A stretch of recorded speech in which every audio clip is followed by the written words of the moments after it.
Welcome back, dear viewers, still watching the Breakfast Show. And in this segment of our program, we will talk about the 6th of October war and the history of the Arab-Israeli conflict, the most important stages of this conflict. Today, we are joined by our dear guest, Dr. Hassan Waguih, Professor of International Relations and Negotiations at Al-Azhar University. Good morning. Good morning. So, sir, as we are celebrating the victories of October War this month and, of course, on Friday, can you shed more light on the history of the Arab-Israeli conflict and the most important stages of this conflict and how Egypt succeeded to win October War victory? Yes, I think the Arab-Israeli conflict, as you asked, let us say that it is considered in political science literature that it is a protracted conflict, a very long one, still have consequences till now. The problem is that the Palestinians don't have the rights so far. Yes. So it's supposed to be protracted. Also, there is a Zionist orientation from the Nile to the Euphrates, and it is there inside the Israeli mind. And I think that the wars will never be the solution because October War, the last one, proved to the Israelis that their army is not that invincible and that the zero-sum game is not valid for us and for them and for everyone. And the only way is to live in peace and cooperate and to restore the lands and to give the Palestinians the rights. This is a simple equation and it could be achieved. That's the greatness about what happened in October War, Ramadan War 1973, or as the Israelis call it, Yom Kippur. Yes, Dr. Waguih, also if we talk about the 1967 war and how did the Egyptian soldier regain his self-confidence after 1967 war until 1973, and he succeeded again in winning the war after losing in 1967. The Egyptian soldier is very adamant, is very tolerant, very courageous throughout history.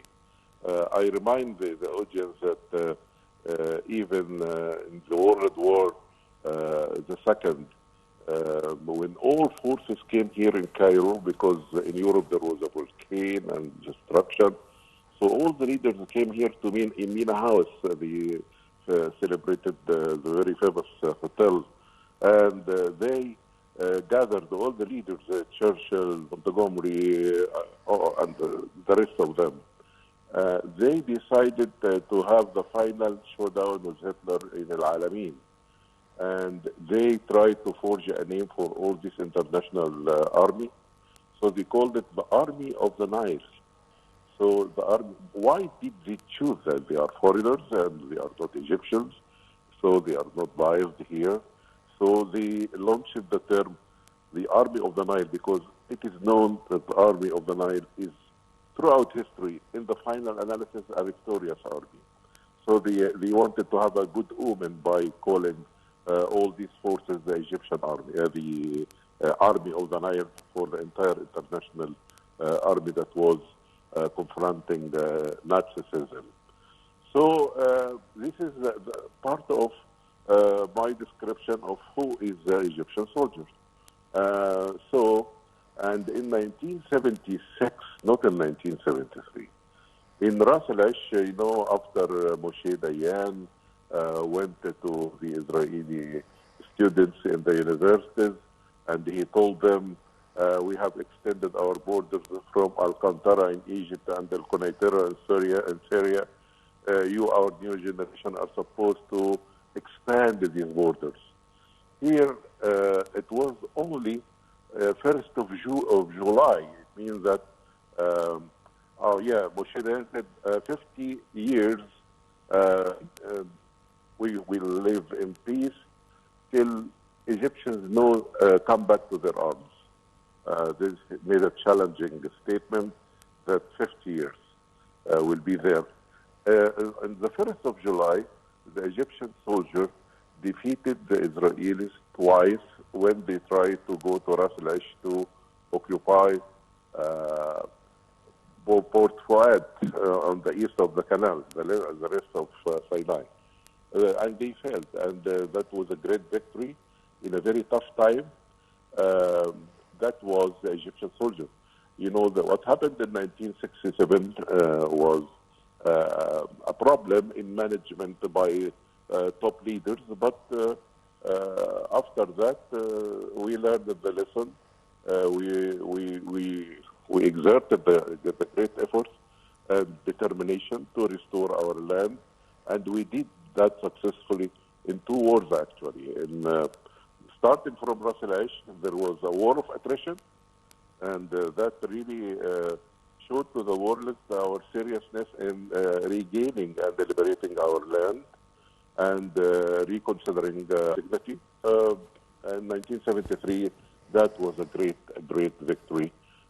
All the fair-minded military analysts and the other analysts, political analysts, would tell you that Egypt really achieved the victory rather than this propaganda model being launched.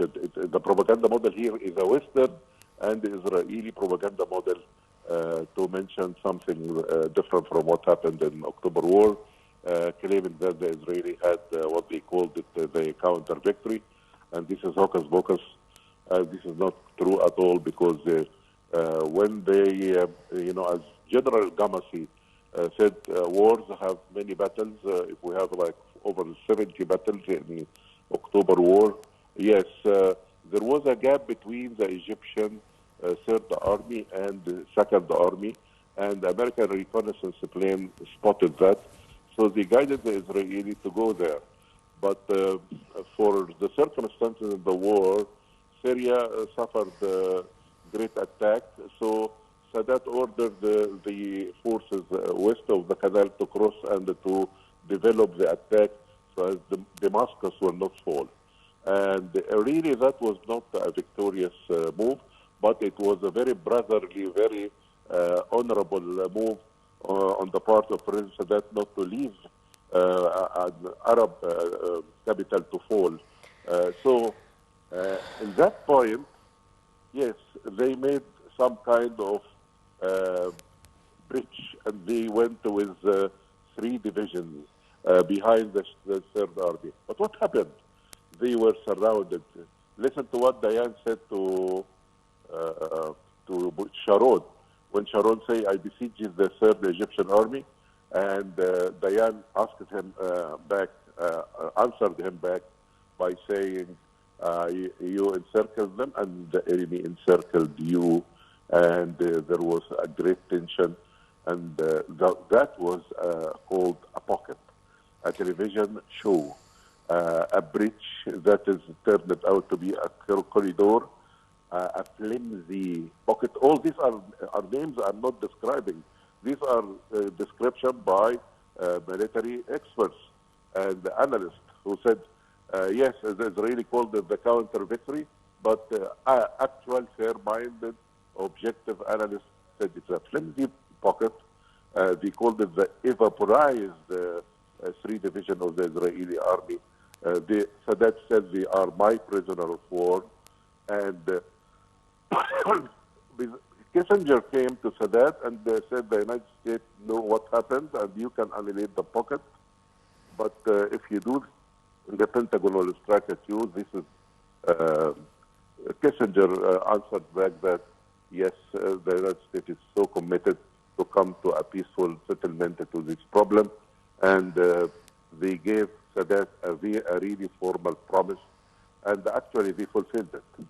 And that was, we restored all our land, and I think that's a great victory of the military and the diplomatic mentality of the Egyptian leadership at that time. Yes, Dr. Hassan, 50 years after October War victory, what are the lessons the new generations should learn from it? Yes, Actually, determination. There are very good concepts that really need to be learned from this great experience. Actually, that it did not take as much as attention as when it comes to education, when it comes to art, to reflect what happened. Yes, there are several maxims that really enabled Egypt to restore its dignity and achieve victory. And I think these maxims needs to be cultivated in the minds of the youth in the educational process. Number one, determination. Number two, independent mentality that would raise high the sovereignty of our land, the sacredness of our land. And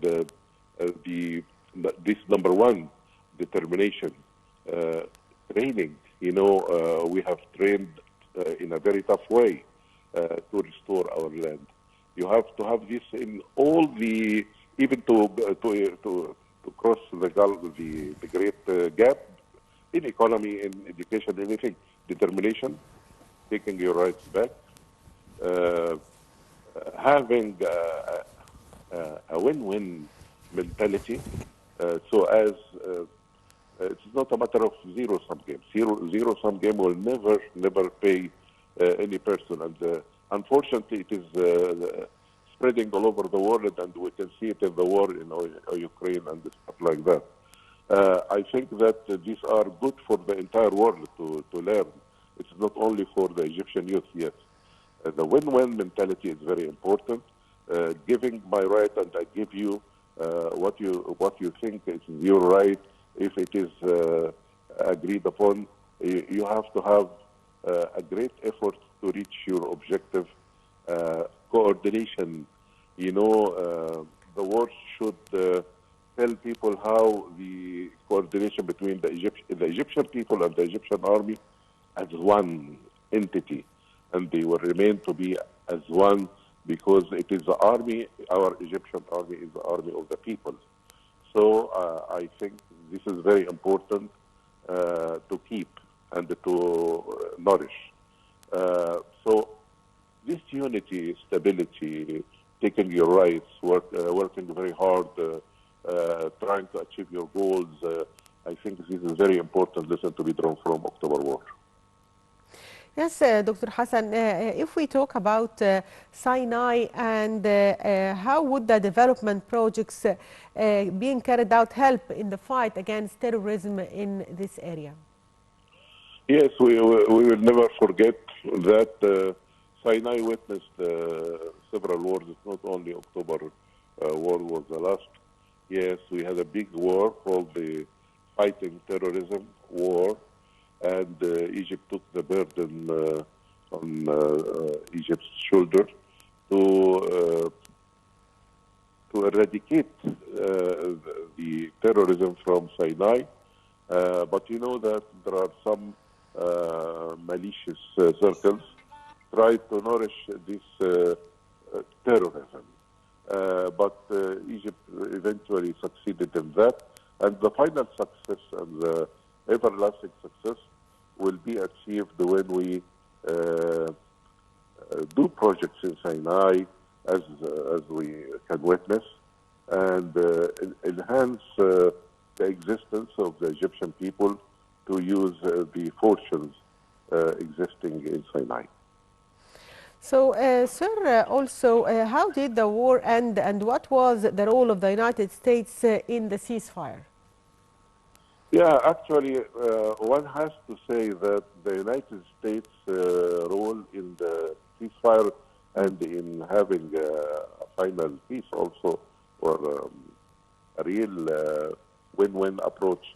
Yes. Let us remember that, yes, American diplomacy succeeded in getting the whole thing settled after the war. And Nixon's letter to Sadat on the 16th of October bear that kind of tone when he said that you achieved much, a new strategic situation has emerged, and he mentioned that the United States is committed to come to a final settlement to the conflict, And that actually did happen with the great efforts of former President Carter. You know, Carter raised the issue of win-win, and the Begin had three no's: no for Sharm el-Sheikh, no for the Israeli settlement in Sinai, and no for two airports in the middle of Sinai. But Sadat rejected that. Carter worked very hard in Camp David to eliminate this kind of no's, and Egypt restored Sinai fully. We restored Sharm el-Sheikh. We restored the two air bases, and we eliminated the settlements, the Israeli settlements. That was a great achievement. But let me remind the whole world that with the attitude and the stance of President Sadat, may Allah rest his soul. He, in Camp David, went for two accords. Accord number one and accord number two. Accord number one was to tell the world that there is something called a Palestinian problem. This is the core of the issue in the Middle East. And he worked very hard in accord number one to get the Israeli and the Americans to recognize that. But unfortunately, the Palestinians at that time did not cooperate. And the Arab world was divided. But the attitude of let us know, he went for the second accord, and he finished the matter, and he got back Sinai. I think. Let us mention all the time accord number one, which is supposed to be a failure, but I consider it a success in showing that Egypt is keen about the two-state solution, the radical solution for this problem. So, and Carter was there, and the American administration at that time was there for the two solutions. All the international laws are for the two solutions. Even we are after that with the Arab initiative, which is the two-state solution. So I think the whole thing could be solved if there is two-way solution. And I think that let us remember Carter and the American administration with something good, because they deployed the win-win approach, and they succeeded in that. No one is supposed to deploy the zero-sum mentality and think he will succeed. I think the zero-sum mentality needs to be stopped in this conflict and in other conflicts. Let us build our world. Let us not destruct this world. Yes, Dr. Hassan, one final question. The role of the Arab countries was very important in October War. Can you shed light on it? The role of whom? I'm sorry. The Arab countries in supporting Egypt. Oh, yes, of course. Yes, thank you. This is a very important and extremely important, actually, point about the war, is that the Arab world was one. And there was an oil embargo, and there was armed forces from other Arab countries came to the battleland, and I think that showed the Arabs as a sixth power at that time. You remember that the United Nations admitted there is something called Arabic language. So the Arabic language was there in December among the official fixed languages of the United Nations. December 73. So Arabic language existed before that date, of course. But actually, they recognize a very powerful entity, and I hope that the Arabs would learn that lesson and become one again. Yes, finally, I'd like to thank you, Dr. Hassan Waguih, Professor of International Relations at Al-Azhar University. Thank you for being with us today. And the viewers should break, and we'll be back with our second segment for today, so stay tuned.